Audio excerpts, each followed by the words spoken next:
You've heard some whispers. Maybe you've even received some pointed comments. You've noticed that your team members seem tense. They're not sharing ideas. You get crickets when you ask for suggestions. And when you assign tasks, they seem to come back to you at every step. Now you're asking yourself, am I a micromanager? This is a question that requires courage to ask and honest self reflection to answer. I'm Suzanne Alnagar, executive coach and founder of Vantage Shift. I empower leaders to shift from reactive to strategic, to lead with confidence and clarity, and amplify their impact. In this video, I'll share what micromanagement is and common causes, the effects that micromanagement has on your team and your career, and how you can tell if you're a micromanager. I'll finish with some steps that you can take to become a leader who empowers their team to be innovative and high performing. First, what is micromanagement? Well, micromanagement is a management style where a leader exerts excessive control and monitoring over their team's work, often focusing on minor details rather than overall outcomes. It involves requiring approval for minor decisions, constantly checking on progress, dictating exactly how tasks should be done, redoing or correcting work that meets standards that doesn't match your exact preferences, or an inability to delegate meaningful work. So, why do leaders micromanage? Understanding why you might be micromanaging is the first step toward change. Common causes include perfectionism. Maybe you just have really high standards and you believe that if you want something done, you have to do it yourself, or at least oversee every step. According to research in psychology today, perfectionism often stems from fear of failure and become a significant barrier to effective leadership. Sometimes it's about a need for control. Letting go feels risky. You worry that if you're not involved in every detail, something's gonna go wrong and reflect poorly on you.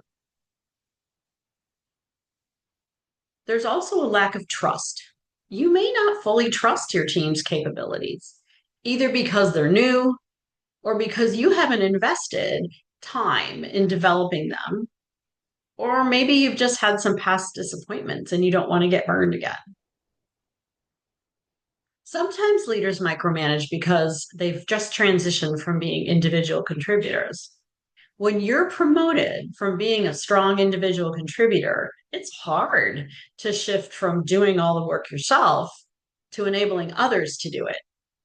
Your expertise became your work identity, and allowing others to handle the details feels like losing exactly what made you successful. Sometimes leaders have a little bit of insecurity about their role. But, if you're not in the weeds, then are you really adding value? And this fear can drive you to stay overly involved to prove your worth. Occasionally, there's also just pressure from the organization as a whole. Your organization's culture or your own manager's expectations or some combination may be pushing you toward over involvement in your team's work. Regardless of why, there are a lot of damaging effects of micromanagement on your team and on your career. First, let's look at what happens to your team. Morale and engagement goes down. According to Forbes, micromanagement is one of the top reasons employees become disengaged. When people don't have autonomy, they lose motivation. There's also stifled creativity and innovation.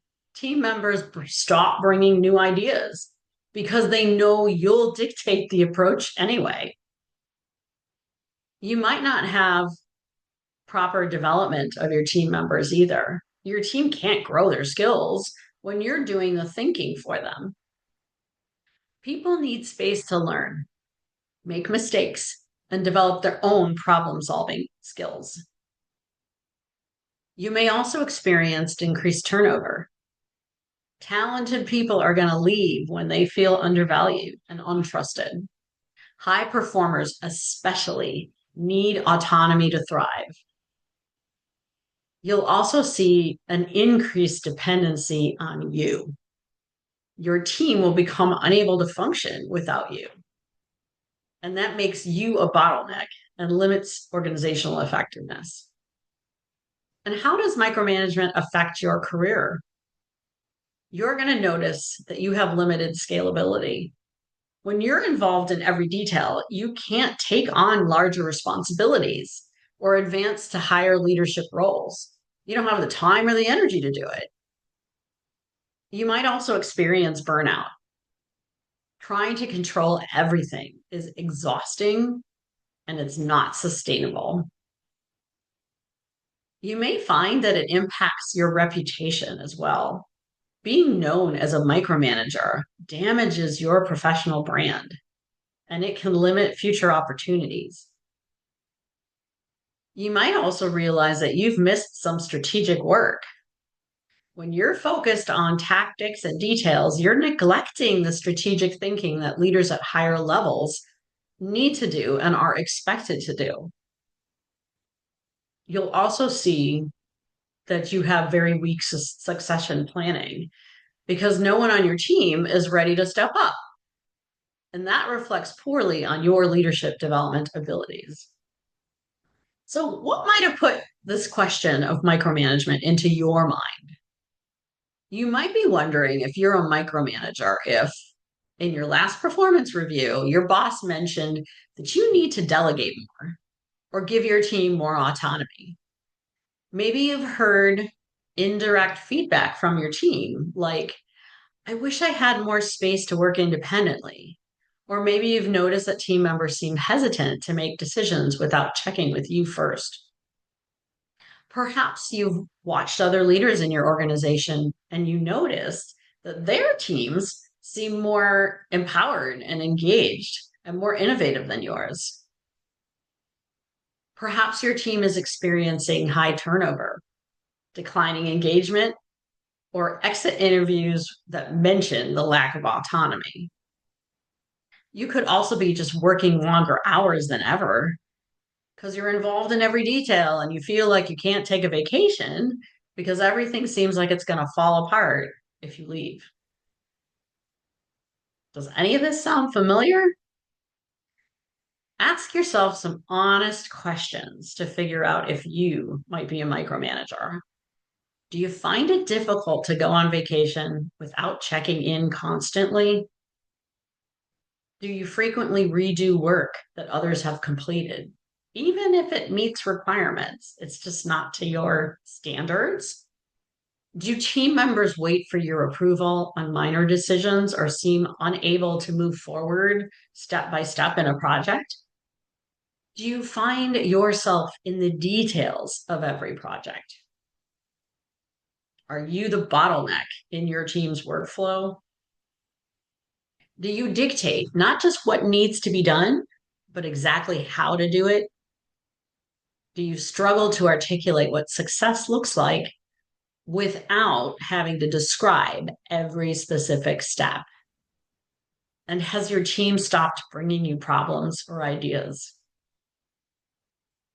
If the answer is yes to any or hopefully not all of those questions, here are some steps that you can take to stop being a micromanager. First, acknowledge the problem. Self-awareness is the first step. If you've recognized these patterns in yourself, you're already on the path to change. Understand your triggers. Think about when and why you micromanage. Is it with certain people or certain types of projects? Is it in high stakes situations? Understanding your patterns help you interrupt them. Build trust through investment. It's critical to invest time in developing your team's capabilities. Provide training, mentoring, and opportunities for growth. The ROI here is huge. Not only will team members trust you more as a leader, they will also be much more likely to meet or exceed your expectations. Next, clarify outcomes, not processes. In my Medium article about sharing your vision, I emphasize the importance of communicating the what and why of goals and vision, not just the how. Clearly communicate to people what success looks like, and then let them figure out how to get there. Delegate. You can start small, but delegating real work and real consequences is the key. Effective delegation requires giving not just the authority, but also accountability for the work. Create decision-making frameworks. Instead of being involved in every decision, establish clear guidelines about what decisions team members can make independently, what requires consultation, and what might actually need your approval. Schedule regular check-ins strategically. Replace the constant monitoring with structured one-on-ones and check-in points. This gives you visibility without you having to hover. Be tolerant of different approaches. Frequently, people assume that their way, especially if it's the way they learned or the way it's always been done, they think it's the only right way. Be open to different methods that achieve the same results. Focus on curiosity, not on correction. When you see opportunities for improvement, ask questions that help team members think through the solutions themselves rather than simply telling them what to do. Celebrate autonomy. Acknowledge and reward team members when they successfully handle challenges independently. This reinforces the behavior that you want to see. Get support. Consider working with a coach who can help you develop a leadership style that feels authentic while giving your team the space that they need to thrive. Receiving guidance from someone who understands your context can be truly transformational. Recognizing that you might be micromanaging takes courage. But here's the good news. This is a learned behavior, which also means, conversely, that it can be unlearned. The leaders who are willing to examine their patterns, understand their motivations, and make intentional changes are the ones who build the strongest, most capable teams. Your team wants to do great work. Your job as a leader isn't to do the work through them. It's to create the conditions where they can excel. If you're ready to shift from micromanaging to empowering leadership, I'd love to help. Book an intro chat at vantagecoaching.com. I'm Suzanne Elnagar, helping you become an impactful leader who empowers their team to innovation and accomplishment.